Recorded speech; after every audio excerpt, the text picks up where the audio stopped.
है सब, और साधना भी वही, गुणस्थानकों की साधना वही। ऐसी स्थिति में कर्म क्षय, चार घाती कर्मों का क्षय होते होते जिन्होंने केवल ज्ञान प्राप्त किया, लेकिन अब केवल ज्ञान केवल दर्शन हो जाने पर भी अपारम भोसिनामी करके कायोसर्ग ध्यान में स्थिर हो चुके थे। अब देह विसर्जन ही करना है, अब दूसरा कोई लक्ष्य ही नहीं है, वो अपने आप में स्थिर रहे। ऐसी स्थिति के अंदर इतने करोड़ों की संख्या में सब महात्मा है। आते आते आज का दिन आया, फागुन सुद 13 की फेरी का दिन आज क्यों है? उस दिन जब यहाँ पर पालीताना की तीर्थ भूमि, खैर आज का चित्र ये है, लेकिन उस काल के अंदर इसका विस्तार कितना होगा, कितना बड़ा विस्तार होगा। जहां बैठने के लिए जाए तो जगह 4 गुनी जाए, इसके बजाय अपानम बोसिना में करके कायोसर्ग मुद्रा में खड़े खड़े खड़े खड़े दिन बिताए। अब केवल ज्ञान केवल दर्शन जो होना है वो तो मोक्ष मार्ग पर इसी प्रक्रिया से होना है। 8वें गुणस्थान पर आकर के शपथ श्रेणी प्रारंभ कर देते हैं और ये निश्चित हो गया कि चारों घाती कर्मों का क्षय करेंगे ही करेंगे। ऐसी स्थिति में 9वें गुणस्थान पर आकर के मोहनीय कर्म के अन्य 12 कर्म प्रकृतियों का क्षय करते हैं।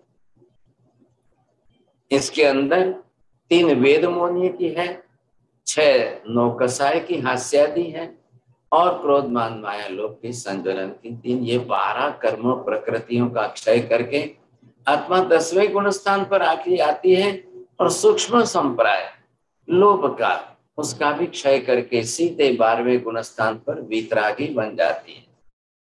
सर्वथा राग द्वेष रहित हो करके अब 12वें गुणस्थान पर वीतरागिता की कक्षा प्राप्त हो गई और 12वें गुणस्थान के अंत चरम काल के अंदर आते आते इन महात्माओं ने ज्ञानावरणीय दर्शनावरणीय अंतराय कर्म की प्रकृतियों का समूल संपूर्ण क्षय किया। केवल ज्ञान केवल दर्शन प्राप्त होते 13वें गुणस्थान पर सर्वज्ञ केवली के रूप में विराजमान हुए। लेकिन आयुष्य अल्प है, शरीर छोड़ना ही है, विसर्जन करना है और सीधे मोक्ष में जाना है। आपको सुनकर हैरानी होगी, आज का दिन जब सूर्योदय हुआ फागुन सुद 13 का, इधर सूर्योदय होते ही जो इतने दिनों से महीने से जो कायोसर्ग ध्यान में खड़े थे, उनमें से इधर 10 लाख लोगों का आयुष्य पूर्ण हुआ और निर्वाण पाके मोक्ष में गए। 7 बजे 8 बजे इधर 10 लाख, इधर 5 लाख, इधर 15 लाख, 9 बजे इधर 20 लाख, 10 बजे इधर 30 लाख, 11 बजे इधर 50 लाख, ऐसे करते करते 12 बजे तक तो 2.5 करोड़ की संख्या में ये आत्मा अपना चारों घाती कर्म और 4 अघाती कर्म छोड़ करके मोक्ष में चले गए। क्रम चालू है, चारों तरफ खड़े, लंबे किलोमीटरों के अंतराल में खड़े। 1 बज गया, फिर इधर 10-20 लाख, 2 बज गए, फिर इधर 30-40 लाख, 3 बज गए, फिर इधर 40-50 लाख, दोपहर के 3-4 बजे तक दूसरे 1.5 करोड़ गए, 5 बजे तक दूसरे 1 करोड़ गए, 6 बजे तक दूसरे 1 करोड़ गए, 7 बजे तक और 50 लाख गए, 8 बजे तक और 60 लाख गए, 9 बजे तक और 1 करोड़ गए, 10 बजे तक रात के 12 बजे तक और 2 करोड़ गए और सुबह रात के 2 बजे और 1 करोड़ गए, फिर रात के 4 बजे और सुबह दूसरे दिन के सूर्योदय तक जो है ये संख्या पहुंच गई 8.5 करोड़ की संख्या। आप सोचिए, शायद हमारी बुद्धि इसमें काम नहीं करेगी, हमारी बुद्धि अंदर से तर्क कुतर्क करेगी, अरे इतने थोड़ी खड़े रह सकते, इतने संभव है क्या? ऐसी स्थिति के अंदर एक दिन के अंदर 8.5 करोड़ की संख्या में मोक्ष में गए, एक इतिहास बन गया। साधना ध्यान के चारों आहार पानी का त्याग करके अनशन में रहे और चारों घाती कर्मों का क्षय और बाद में दूसरे 4 अघाती कर्मों का क्षय करके सर्वथा निर्वाण पाकर जब मोक्ष में गए, कितनी बड़ी बात, कितनी बड़ी। ये भूमि जो है यहाँ की आप जो देख रहे हैं चित्र में, ये पालीताना की तीर्थ भूमि आज पूरी दुनिया में कहीं नहीं है ऐसा क्षेत्र। मात्र दुनिया की बात नहीं, इंद्र महाराज ने महाविद्य में सिमंदर स्वामी को पूछा तो सिमंदर स्वामी ने भी यही कहा कि महाविद्य में ऐसा क्षेत्र नहीं है, तीर्थ क्षेत्र जो वर्तमान में पर्वत क्षेत्र के अंदर भारत देश में गुजरात के सौराष्ट्र में है, ऐसा क्षेत्र दुनिया में कहीं नहीं है। क्योंकि यहाँ से जितने मैक्सिमम संख्या में मोक्ष में गए हैं उतने जगत के और किसी क्षेत्र से मोक्ष में नहीं गए। कितनी बड़ी बात है, सोचिए आप। आज इस बात को लाखों बरस बीत गए, लेकिन एक परंपरा चल रही है कि फागुन सुद 13 की फेरी के दिन देश विदेश से दुनिया भर से लाखों लोग आते हैं और वो इस तीर्थ की प्रदक्षिणा करते हुए चारों तरफ प्रदक्षिणा लगाते हैं। क्यों लगाते हैं, क्यों जाते हैं? अभी आप यहाँ पर देख रहे हो तो यहाँ से बीच में से नीचे उतर करके छोटी छोटी पगडंडियां, क्योंकि साल में एक ही बार जाते हैं लोग, छोटी छोटी पगडंडियां हैं और एक एक दो दो लोग चारों तरफ जब जाते हैं, घूमते हैं और चारों तरफ देखते हैं तो आश्चर्य लगता है, इतनी बड़ी संख्या में कौन साधु संत कहाँ खड़े रहे होंगे, कैसे खड़े रहे होंगे, इतना लंबा टाइम कायोत्सर्ग ध्यान में कैसे स्थिर रहे होंगे। आज हमको कोई बोल दे कि हाँ सब हमारे बिल्डिंग के अंदर टेरेस के पाली पर खड़ा रहना है तो लोग चक्कर खाएंगे, लेकिन महात्मा लोग वहां पर कायोत्सर्ग ध्यान में इतने 1 महीने तक 30 दिन तक कायोत्सर्ग ध्यान में खड़े। कितनी बड़ी बात है, सोचिए आप, कितनी बड़ी बात। आज वो इतिहास कितने तिथियों में, साल भर में चैत्री पूनम आती है, आसोज की पूनम आती है, ये फागुन सुद 13 की पूनम आती है, फिर कार्तिक की पूर्णिमा आती है। ऐसे बड़े बड़े दिन जो आते हैं, जिन दिनों का एक बहुत बड़ा इतिहास है कि जिसके पीछे इतनी बड़ी घटनाएं घटी हैं और इतने बड़े निमित्त बने हैं, उसमें से हम आज का दिन फागुन सुद 13 का ले रहे हैं। तो हर साल ये फागुन सुद 13 का दिन आते हैं। आज भी आप शायद सोचेंगे वहां पर 2-4 लाख लोग जो है इस तीर्थ यात्रा में सुबह से प्रभात काल से ब्रह्म मुहूर्त से चढ़ना शुरू कर देते हैं और फिर चलते चलते चलते चलते चलते जाते हैं।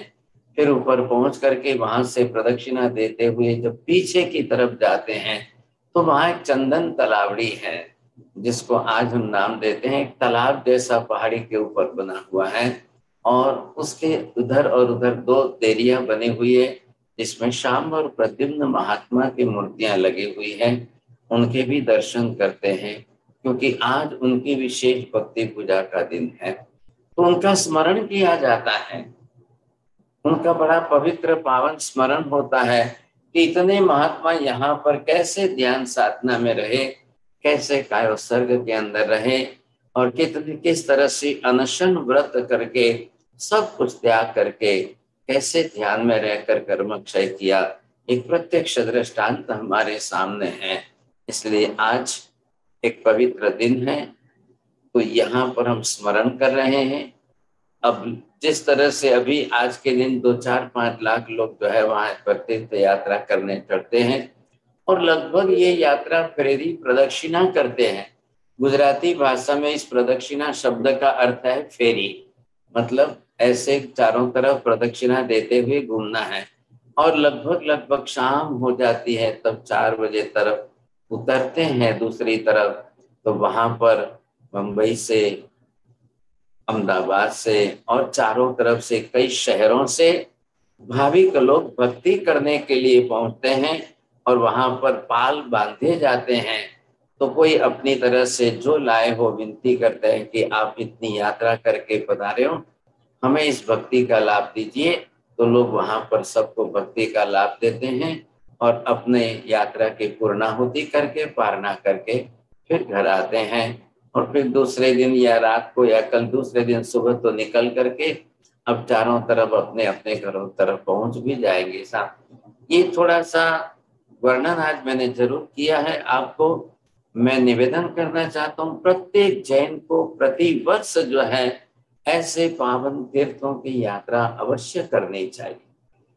आपकी अनुकूलता हो उस अलग अलग दिन में कभी भी जा सकते हैं। और इसका इतिहास पढ़ना चाहिए। इसके ग्रंथ हैं, शत्रुंजय तीर्थ के महात्म्य के इतिहास के ग्रंथ हैं, इसके विधि विधान के ग्रंथ हैं। और वो सब पढ़ करके विधि करते हुए आप अपने अपने तरीके से जब भी जाओ इतिहास पढ़ के जाना। तो क्या होता है, कुछ ज्ञान जब हमको हो जाता है, सही जानकारी जब होती है और सही जान करके समझ करके हम करें तो ज्यादा विशेष रूप से अच्छा रहता है, हमको जागृति बनी रहती है। ये है आज के फागुन सुद 13 की इस फेरी की महिमा की बात चल रही है। हाँ जी, अब हम कुछ विषय में आगे बढ़ रहे हैं। आज क्लास जो है हमारी जैन धर्म दर्शन के विषय की चल रही है। इस धर्म दर्शन के विषय की क्लास में अब हम जो पढ़ेंगे, आश्रव तत्व हमने पूरा किया है। अब आश्रव के पश्चात अब हमको संवर्त धर्म आगे का सीखना है। कैसे सीखेंगे, क्या विषय उसमें आता है? हाँ जी, आश्रव के बारे में जो कुछ सब समझा है, आप ध्यान रखिए कि जैसे आश्रव के बारे में सीखा है, आश्रव यह कर्म बंध की प्राथमिक कक्षा है। आत्मा को कर्म का बंध जो होना है उसके पहले क्या होता है, वो है आश्रव। आश्रव के अंदर बाहर से कार्बन वर्गणा के पुद्गल परमाणुओं को हम खींच कर लाएंगे और लाने के बाद आत्मा के अंदर एक रस हो जाएंगे, तब उनका बंध होगा। अब उसको क्या करना है, हम रोक सकते हैं कि नहीं रोक सकते हैं, हमारे हाथों में है या नहीं है, ये हमको देखना है। ऐसी स्थिति के अंदर अब आप ये सोचिए,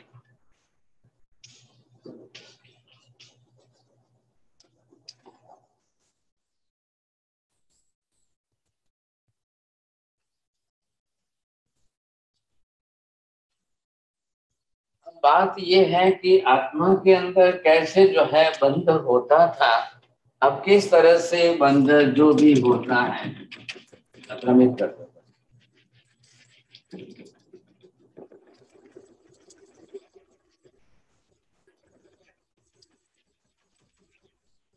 आपने जो समझा था, देखा था, अब उसके अंदर हमने आश्रम मार्ग में क्या क्या नियम क्या क्या समझे थे, किस किस कर्मों के कारण, कैसे कैसे निमित्तों के कारण जो है हमें कर्म का बंध होता था। इस आश्रम के अंदर ये हमने देखा था इंद्रियाश्रम। अब इंद्रियों से कैसे आत्मा में कार्बन वर्गणा के पुद्गल परमाणु आते थे, ये इंद्रियाश्रव था, ये हम समझ गए थे। अब यहाँ पर आपने ये देखा था कसाय आश्रव।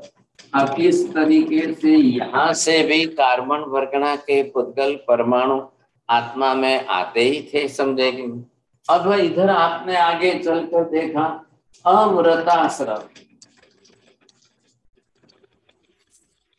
अब ये कैसे आत्मा में आते थे, किस तरह से आते थे, इनका कारण क्या था, क्यों आते थे, सोचिए समझे कि नहीं। अब इसी तरह से आपने ये देखा है, ये योगाश्रम था और ये आपने कल देखा है कि क्रियाश्रम था।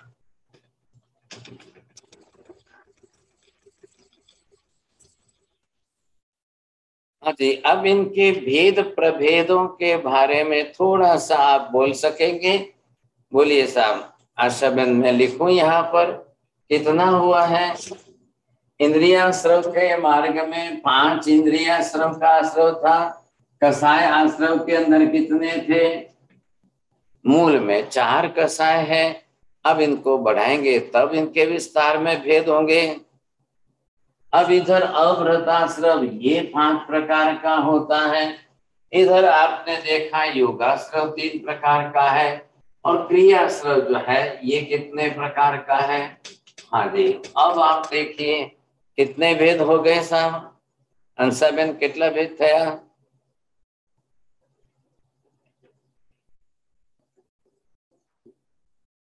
42 ये हम समझ चुके हैं। एक विषय पूरा होता है।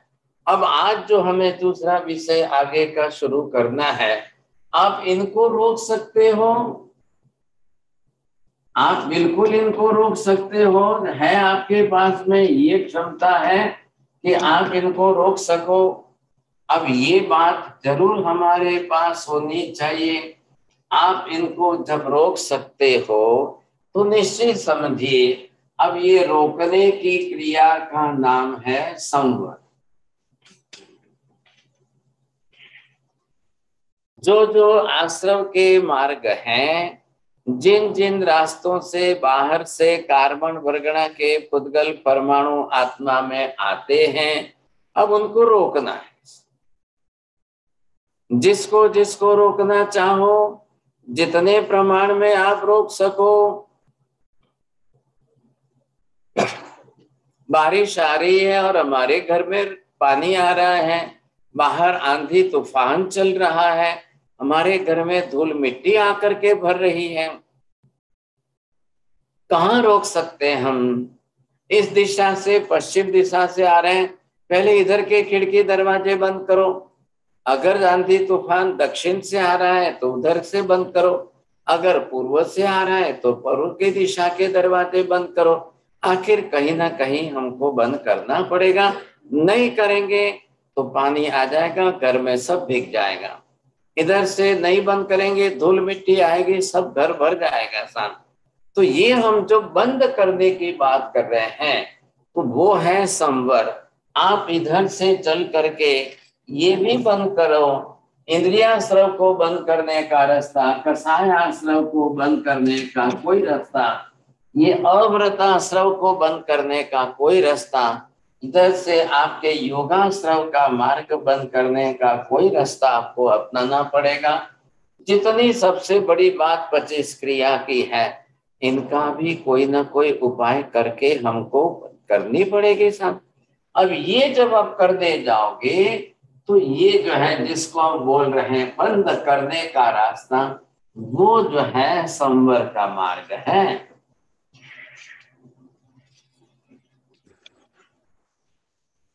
ये कॉर्डन जो हमने बना दी है, लक्ष्मण रेखा है ये। अब ये एक सीमा है सब, चारों तरफ आपने बना दी है। अब इसको कहते हैं संवर धर्म। आ रहे हैं ख्याल में? आश्रम मार्ग को रोकना ही संवर है। जिन तरीकों से, जिन रास्तों से आत्मा में बाहर से कार्बन वर्गणा के पुद्गल परमाणु अंदर आते थे, उसको रोकना ही संवर है सा। बोलिए सुशील जी, समझ गए? बोलिए।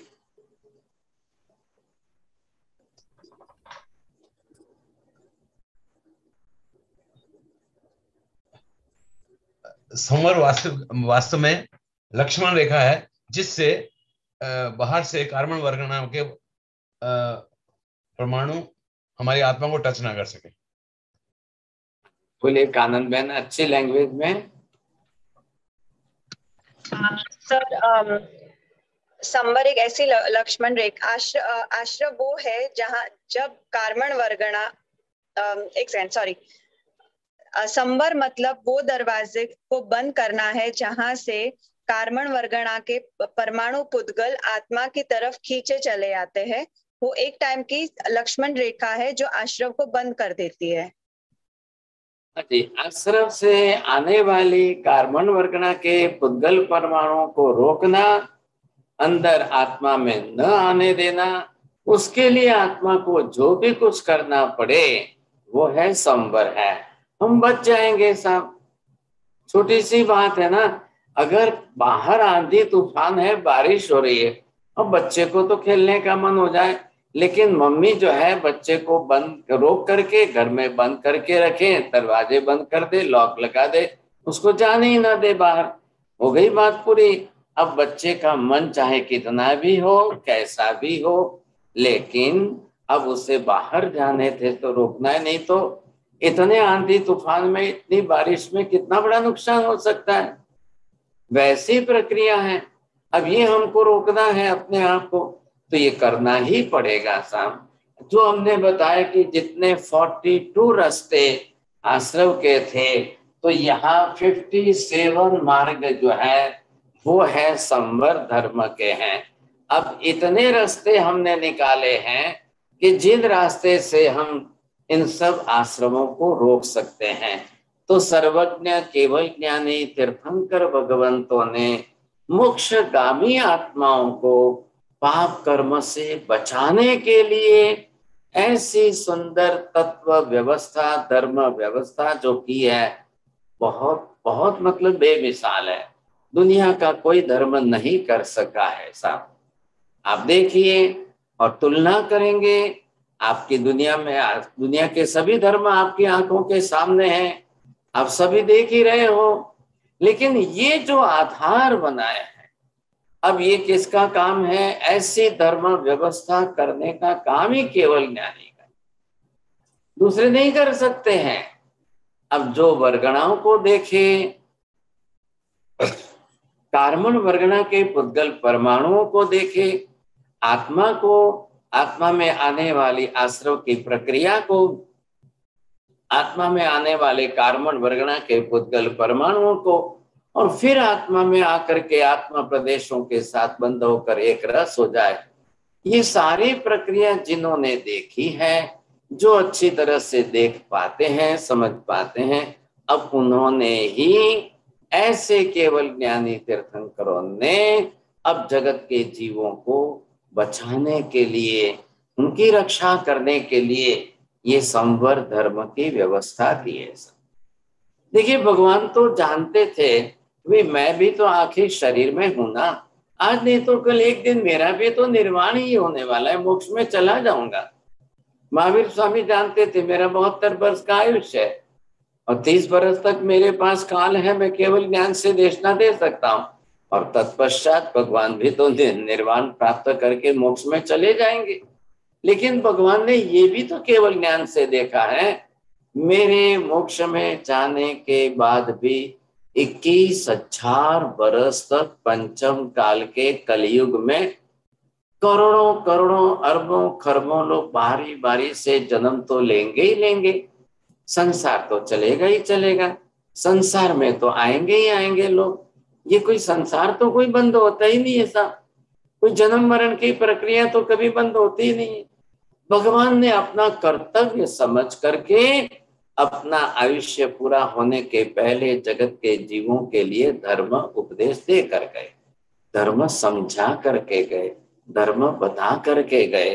कैसे भी करके आप लोग इस प्रकार के ऐसी संवर की साधना करना, ऐसा संवर धर्म पालन करना, ताकि आप आश्रम से बच जाओगे। शाम कितनी बड़ी बात कर ली आप सोचिए।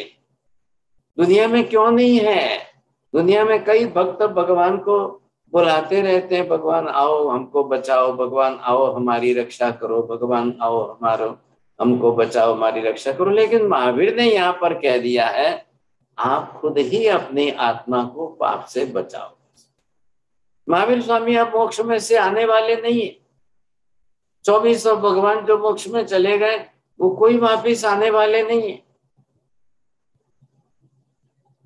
अगर उनको आना होता तो ऐसी धर्म व्यवस्था भगवान नहीं बताते। भगवान ने पहले ही कह दिया कि जिसका निर्वाण हो जाता है, जो मोक्ष में चले जाते हैं, वो दोबारा वापिस संसार में नहीं आते। इसलिए भगवान ने कहा कि जाने के पहले मैं आपको सबको जो है संवर का धर्म, निद्रा का धर्म, मोक्ष मार्ग ये सब बताकर जा रहा हूं।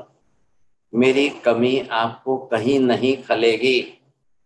आपको कहीं भी कभी भी ऐसा नहीं लगेगा कि महावीर स्वामी हमारे लिए कुछ नहीं करके गए, हमको छोड़ के चले गए अकेले, तो उन्होंने अपना ही मोक्ष साध लिया, हमारे लिए कुछ नहीं किया।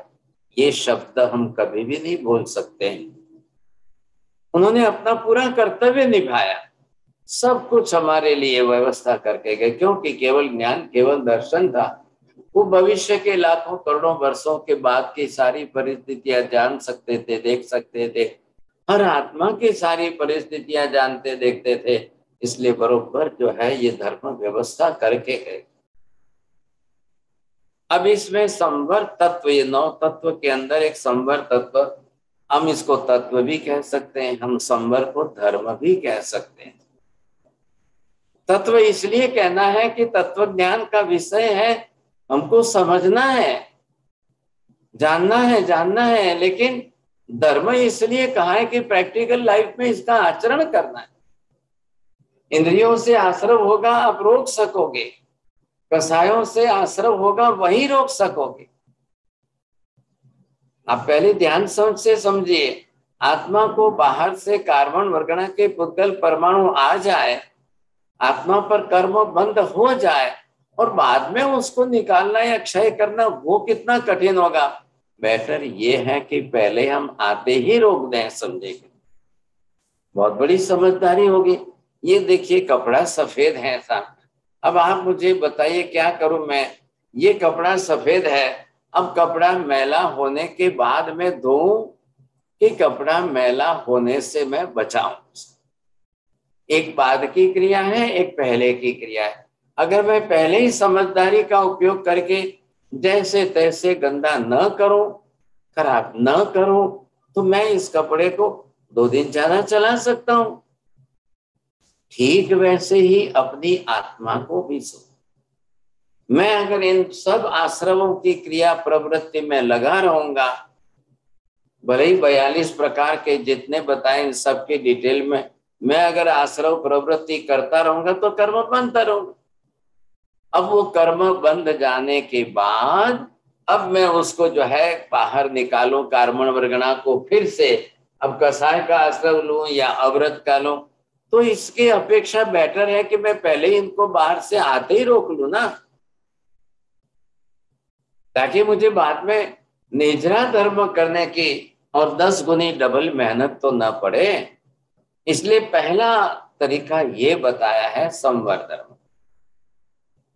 तो संवर किस लिए है, रोज के नए जो कर्म बंद होने वाले हैं, जो नया आश्रय होने वाले हैं, उससे बचने का मार्ग। उसके बाद में अगर जिनको बंद हो चुका है, आज हमारे में अक्ल आ रही है, समझ आ रही है, लेकिन आज से पहले इतने वर्षों में मैंने भारी पाप करके कर्म बांध लिए हैं, उसका क्या? उसके लिए फिर महावीर निजरा धर्म बताएंगे, वो निजरा कर्म का। लेकिन वो पुराने कर्म, जो संचित कर्म, ये जो आत्मा में पड़े हैं ना, अब ये आत्मा में यहाँ पर पुराने जो किए हुए, पुराने मतलब पहले हमने पहले जो किए हुए कर्म हैं, इनको जो हटाना है, उसके लिए आएगी निर्जरा धर्म की बात। अभी हम क्या कर रहे हैं कि नया जो करंट टॉपिक है, रोज प्रतिदिन के जीवन में जो हो रहे हैं, उनको रोकना है। कैसे रोके? ऐसा हम लोग रास्ते में विहार करके चल रहे थे, अब आगे एक परिवार चल रहा था, 2 महिलाएं जो शादी में जाने वाली थी, वो बन ठन करके अपने ड्रेस वगैरह पहन करके तैयार होके चल रही थी। लेकिन बारिश के कारण कहीं पानी भर चुका था, खड्डे थे रोड पर, सामने से एक जोर से बस चली आ रही थी और उस बस के कारण वो कीचड़ का पानी ऐसा जोर से उछला कि वो सामने वाली महिलाएं जो है, वो पूरे कीचड़ के पानी से उनके नए कपड़े खराब हो गए साहब। अब सोचिए आप इतना बड़ा मेकअप करके 5 घंटे ब्यूटी पार्लर में बिता करके 10,000 का खर्च करके और ऐसे कपड़े पहन करके वो जा रही थी, तो कितना बुरा लगता उनको, कैसा हुआ समझिए। अब उन्होंने गाली गलौज करना शुरू कर दिया, लेकिन बस ड्राइवर को क्या मालूम है, वो तो चुपचाप निकल गया साहब। अब वो क्या हो गए। अब इन महिलाओं को वहां पर ऐसे खड़े होते देखकर उन्होंने सोचा भाई रास्ते पर गाली दोगे कौन सुनने वाला है। उन्होंने वहां से जो है एक टैक्सी पकड़ी, फिर वापस घर गए, फिर स्नान किया, फिर नए ड्रेस पहने, फिर वापस वो टैक्सी में शादी में गई। सोचिए, लेकिन उसके पीछे हम चल रहे थे, हमारे साथ दूसरे लोग चल रहे थे। दूसरे लोगों ने कहा कि भाई इन महिलाओं को समझना था ना, जब सामने बस आ रही थी तो पीछे थोड़ा 100 कदम पीछे रुक जाते। वो खड्डे में, खड्डा तो रास्ते के बीच में, बस तो चलेगी तो कीचड़ तो उछलेगा समझेंगे। अब ये रुक गए होते तो ये कुछ भी नहीं होता था। मैंने कहा बहुत समझदारी से बात की आपने, रुकना, पहले ही भाप लेना चाहिए कि देखो इतनी स्पीड से बस आ रही है, इधर कीचड़ पानी भरा हुआ है, तो आखिर कीचड़ तो उछलेगा। अब रास्ते पर तो धूल मिट्टी रहती है, ऊपर से आपको पीछे हट जाना चाहिए था कि चलो बस चलेगी तो मैं एक तरफ सुरक्षित खड़ा रह जाऊं ताकि ये कीचड़ का पानी मेरे कपड़े पर ना उछले। बरोबर बात समझ में आ गई। एक छोटा सा एग्जाम्पल दिया मैंने। अब वैसे ही आप समझ जाओ तो उसी को कहते हैं संवर। उन महिलाओं ने ये ध्यान नहीं दिया, वो अपनी बातों में मस्त थी, वो चलती गई। अब क्या करना साहब, ऐसी स्थिति में उनके तो कपड़े खराब हो गए। अब यहां पर जो है समझदारी का उपयोग ये है, बस आने वाली है, आके रोड ही रोड है, खड्डे पड़े हुए हैं, रास्तों पर धूल मिट्टी रहती है। अब हमको समझ करके कैसे सुरक्षित बचना है, या तो हम 2 मिनट रुक करके पीछे रुक जाए, या 2 मिनट बस के आने के पहले हम आगे चले जाए, तब तो बात ठीक है, नहीं तो फिर ये चक्कर तो होना ही है ऐसा। इसको कहते हैं कि अपने आप को बचाना है, रोकना है। चलो मैं तो एग्जाम्पल दिया कि हाँ सब कीचड़ से कपड़े बचाना, लेकिन अब आपको ये देखना है कि कैसे मैं बचाऊं अपने आप को। यहां तो क्या है, कार्बन वर्गणा के पुद्गल परमाणुओं का कीचड़, सब जगह पर कार्बन वर्गणा के पुद्गल परमाणु।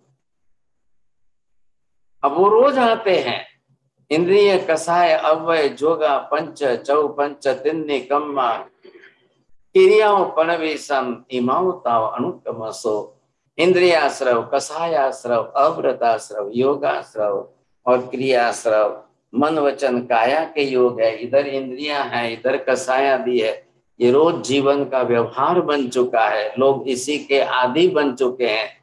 अब इसको रोकना है, तो उस रोकने के लिए संवर धर्म दिया है महावीर स्वामी ने। अब हमारे लिए प्रैक्टिकल रोज के प्रतिदिन के जीवन में जिसको भी करना है, वो इन 57 प्रकार का ऐसा संवर करना है। अजी शुरुआत न दे। अब इतने 57 प्रकार का संवर धर्म, वो प्रैक्टिकल लाइफ का आचरण का धर्म है, डे टू डे लाइफ का प्रैक्टिकल का आचरण। आप किस समय क्या आचरण करेंगे, कैसा आचरण करेंगे, कितने प्रकार से आचरण करेंगे, वो हमको देखना है, समझे कि नहीं। तो ये है, यहाँ पर आपको जो है ये चित्र दिखाया जा रहा है।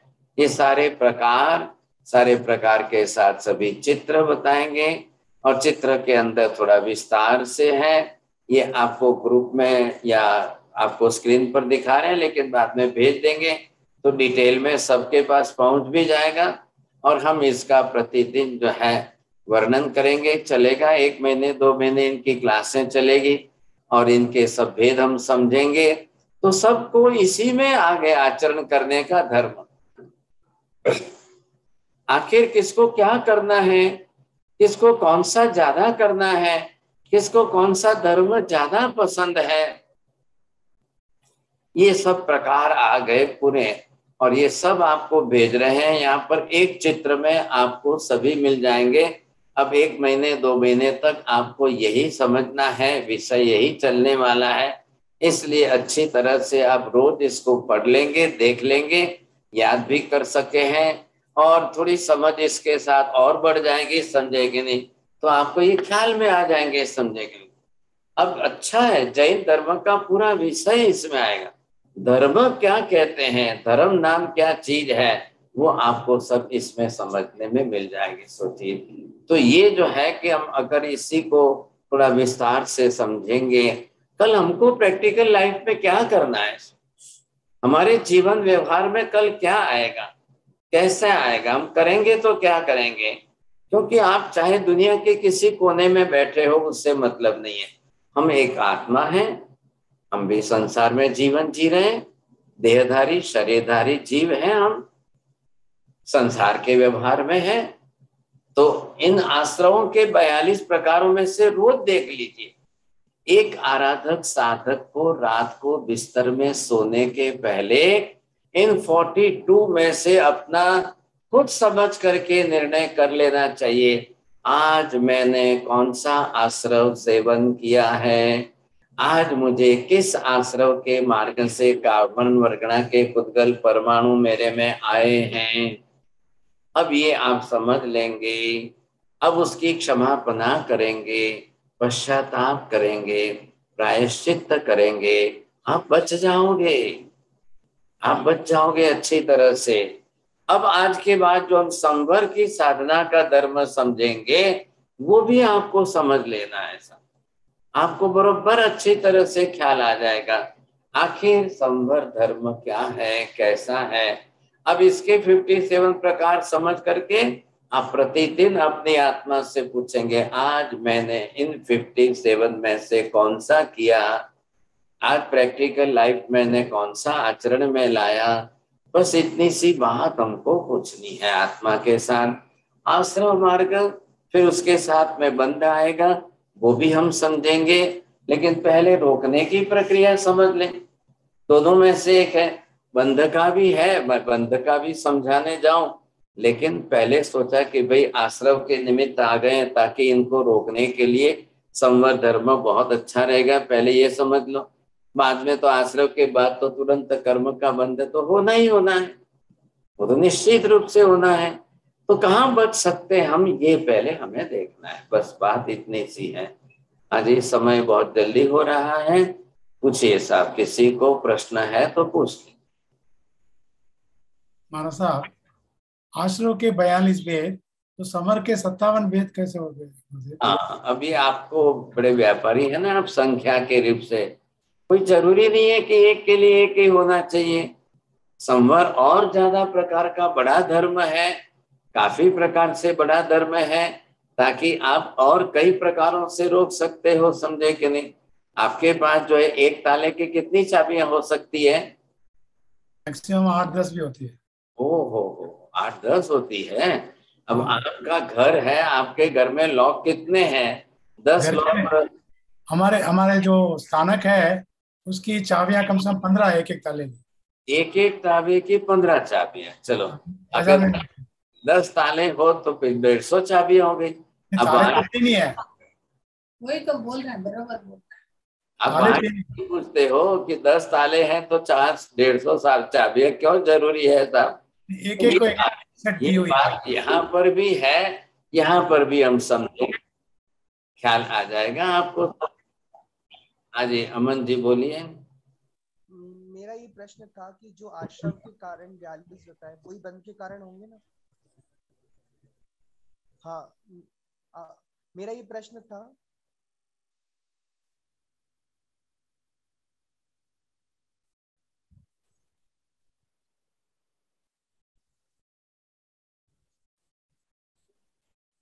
वॉल्यूम बढ़ा के बोलो, वॉल्यूम बढ़ा के। हाँ, मेरा ये प्रश्न था कि आश्रम के जो कारण 42 बताए, वही बंद के ही होंगे ना महाराज? थोड़ा जोर से बोलिए। हाँ, आश्रम के जो कारण बताए आपने 42, वही बंद के कारण भी कहे जाएंगे ना 42? नहीं नहीं नहीं, 57 भेद अलग है। नहीं, बंद के पूछ रहा हूँ मैं, बंद के। बंद के अलग है, बंद के अलग है। आश्रम पूर्वक ही बंद होता है। आश्रम के बाद बंद होता है। मैंने पहले बीच में संवर धर्म ले लिया है, बाद में बंद की प्रक्रिया बताएंगे। जी। और किसी को बोलना है?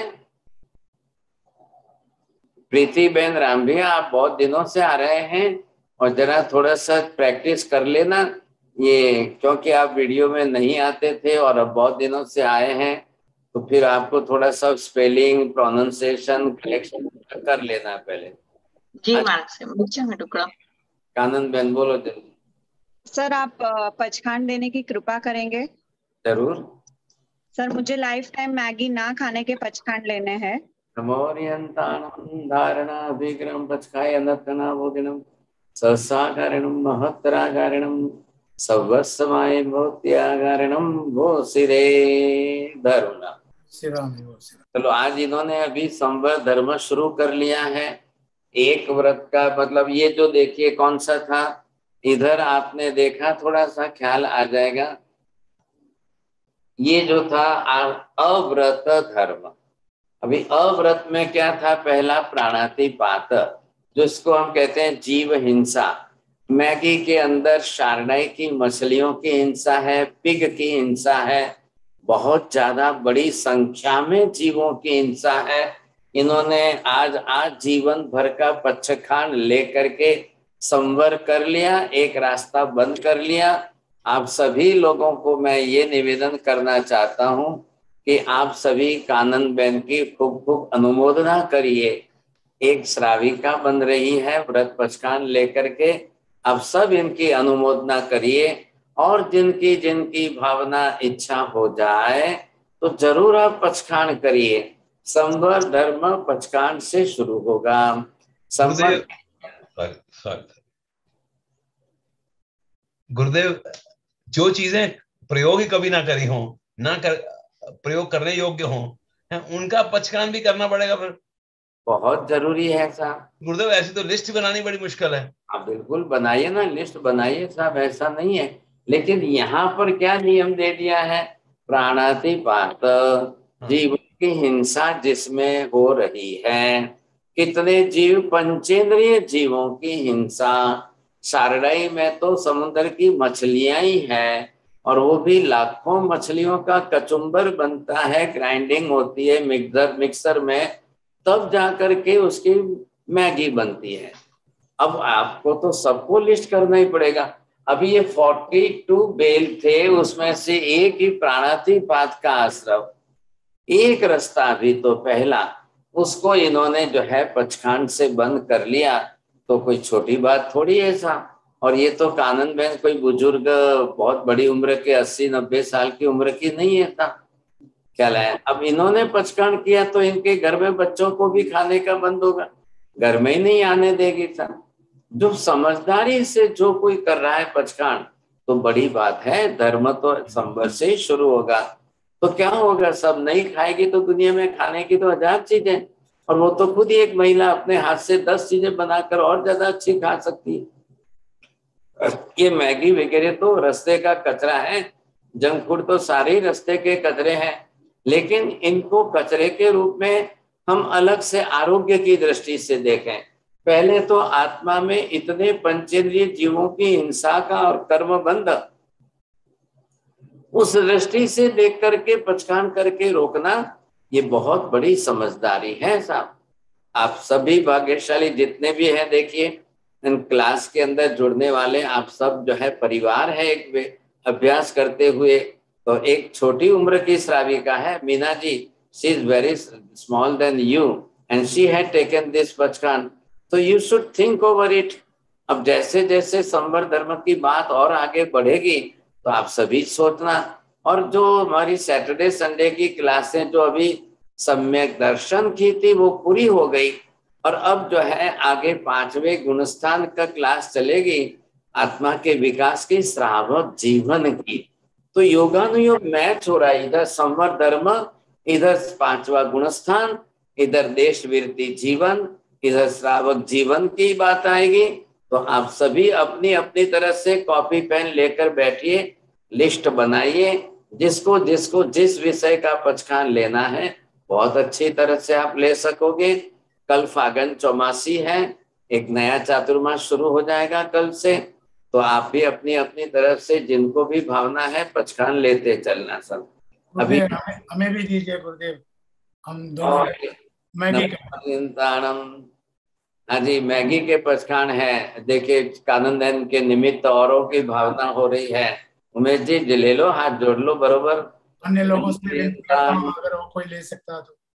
नमो रियंताणं धारणा विग्रहं पचखाय नथनवगणं सहसागारणं महत्तरागारणं सर्वस्वमायवत्यागारणं वो सिरामी वो सिरामी धर्मलाभा।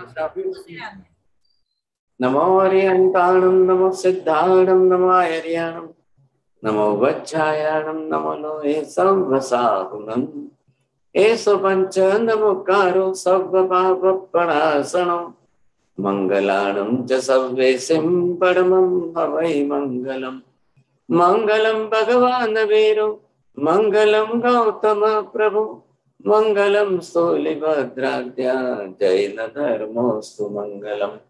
चत्तारि मंगलम् अरिहन्ता मंगलम् सिद्धा मंगलम् साहु मंगलम् केवली पन्नतो धम्मो मंगलम्।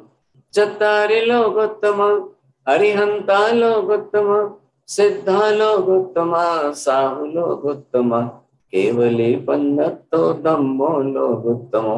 चत्तारि शरणं पवज्जामि अरिहन्ते शरणं पवज्जामि सिद्धे शरणं पवज्जामि साहु शरणं पवज्जामि केवली पन्नतं धम्मं शरणं पवज्जामि। सर्वमंगल मांगल्यं सर्वकल्याणकारणं प्रधानं सर्वधर्माणां जैनं जयति शासनम्।